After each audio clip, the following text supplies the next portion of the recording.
Ginisang sayote na may saba.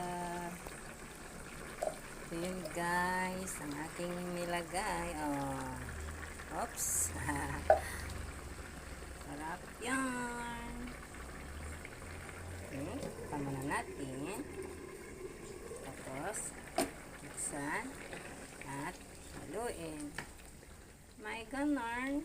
Tinakpan muna. Tapos, binuksan ulit at hinalo.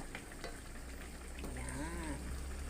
Para maluto pa ng konti ang nilagay nating sili. Pampabango lang yan guys. Nasa sa inyo yan. Kung gusto nyo maglagay yan. Pwede rin namang hindi.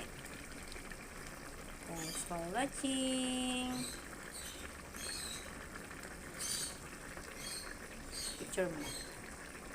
Oops, takpan na ulit at patayin na natin. Kasi luto na ang sili.